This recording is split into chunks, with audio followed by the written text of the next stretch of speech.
ఏదైతే కాశ్మీర్, జమ్మూ అండ్ కాశ్మీర్ లో నిన్న జరిగిన సంఘటన దేశవ్యాప్తంగా కూడా తీవ్ర దిగ్భ్రాంతికి గురైందని చెప్పేసి చెప్పాలి. ఎందుకంటే కాశ్మీర్ అంటే గతం కంటే కూడా ఈ రోజున టూరిస్ట్ ప్లేస్ కి ప్రతి ఒక్కరు కూడా ఉగ్రవాదం నశించేదానికి పూర్తి స్థాయిలో నరేంద్ర మోదీ గారి చర్యల వల్ల ఈ రోజున కాశ్మీర్కి వెళ్లి ఆహ్లాదకరమైన జీవితాన్ని, వాతావరణాన్ని ప్రతి ఒక్కరు కూడా ఆనందించే సమయంలో ఏదైతే అనంతనాగ్ జిల్లా పెహల్గాం ఏరియాలో బైస్రన్ అనే లోయలో ఈ రోజున సెకండ్ స్విట్జర్లాండ్ గా పిలువబడే ఆ ఏరియాని సందర్శించడానికి అని చెప్పేసి అనేక మంది టూరిస్టులు అక్కడికి వెళ్లడం జరిగింది.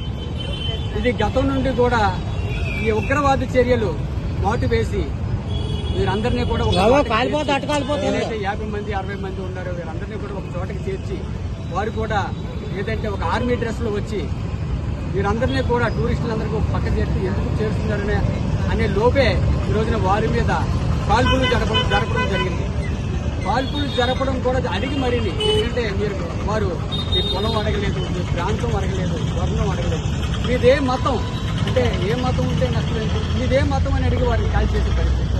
ఈ రోజున అలాగా 28 మందిని కాల్చి చంపడం జరిగింది. పరిగెట్టేవాళ్ళు కూడా షూట్ చేయడం జరిగింది AK-47తో. కన్ను మూసి తెరిచేలోగా జరగవలసిన ఘోరం పూర్తి స్థాయిలో జరిగిపోయింది. అలాగే 20 మంది తీవ్రంగా గాయపడ్డారు. ఏంటి తెలియదు. నిజంగా ఒక ఇష్యూ చూసినట్లయితే ఒక నూతన దంపతులు వారికి 5 రోజులు అయింది పెళ్ళేది. వారు హనీమూన్ అని చెప్పేసి సెకండ్ స్విట్జర్లాండ్ గా పిలువబడే ఆ ఏరియాకి చూద్దామని చెప్పేసి ఎంతో ఆనందంతో వెళ్ళడం జరిగింది. కానీ అక్కడ నిరాశ. ఆ భర్త పక్కన చనిపోయిన శవం దగ్గర ఆ ఏదైతే నూతన దంపతులు ఆ భర్త దగ్గర ఆవిడ కూర్చుని, ఆ వధువు కూర్చుని రోదన చూస్తూ ఉంటే ప్రతి ఒక్కరి హృదయం కూడా తీవ్రంగా కలిసివేసింది. ఎంత బాధాకరం.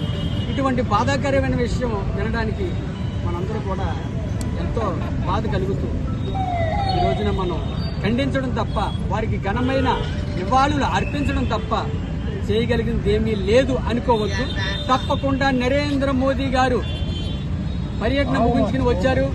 తప్పకుండా ఏదైతే పాకిస్తాన్ ఉగ్రవాదాన్ని పూర్తి వేళ్లతో ఇప్పటికే ప్రకటించారు. కానీ ఇంకా మూలాలు కొంచెం మిగిలి ఉన్నాయి. ఇది పాకిస్తాన్ ఒక దుశ్చర్య. పాకిస్తాన్ దుశ్చర్య ఇలాగే సాగినట్లయితే పాకిస్తాన్ పై యుద్ధం కూడా ప్రకటించడానికి నరేంద్ర మోదీ గారు సిద్ధంగా ఉన్నారు. దాంట్లో యుద్ధం చేయడం కూడా మనకి ఎంతో 5-6 గంటలు. కానీ సామాన్య ప్రజలు ఎవరు కూడా దీనివల్ల నష్టపోకూడదనే ఆలోచనతో, ఆర్థికంగా ఏ దేశం కూడా దెబ్బ తినకూడదనే ఆలోచనతో నరేంద్ర మోదీ గారు ఉపేక్షిస్తుంటే వీరు చేసిన దుశ్చర్యలు, వీరు చేసిన ఆగడాలు మితిమీరిపోతున్నాయని చెప్పాలి. 35 సంవత్సరాల తర్వాత ఈ రోజున అక్కడ లోయలో జరిగిన సంఘటన చూస్తుంటే ప్రతి ఒక్కరు కూడా హృదయం కలిసివేయడమే కాకుండా స్వచ్ఛందంగా కాశ్మీర్ ఇప్పుడిప్పుడే డెవలప్ అవుతుంది. గతంలో డెవలప్ కూడా లేదు. ఇప్పుడిప్పుడే కాశ్మీర్ డెవలప్ అవుతుంది. ఈ డెవలప్ అయ్యే సందర్భంలో ఇంత కాశ్మీరు అట్టుడికి పోవాలి. ఏదైతే అక్కడ దుశ్చర్యలకే జరగాలి, కాల్పులు జరగాలి, కానీ ఇంత ప్రశాంత వాతావరణం ఉండడం ఏంటి అనే ఆలోచనతో ఈ ఉగ్రవాదులు సహించలేక, ఈ పాకిస్తాన్ ప్రభుత్వం సహించలేక అక్కడ ఇటువంటి చిన్న దాడులు తెగబడి అమాయక ప్రజల్ని, టూరిస్టుకి వెళ్లే ప్రజల్ని కాల్చి చంపడం అనేది చాలా దుర్మార్గమైన చర్య. తప్పకుండా ఇది పూర్తి స్థాయిలో కేంద్ర ప్రభుత్వం చర్యలు తీసుకుంటుంది. నరేంద్ర మోదీ గారు పూర్తి స్థాయిలో దీనిపై పర్యవేక్షణ చేస్తున్నారు. ఇప్పటికే ఎవరైతే ఉగ్రవాదులు కాల్చి చంపారో వారిని కూడా కొంతమందిని గుర్తించడం జరిగింది.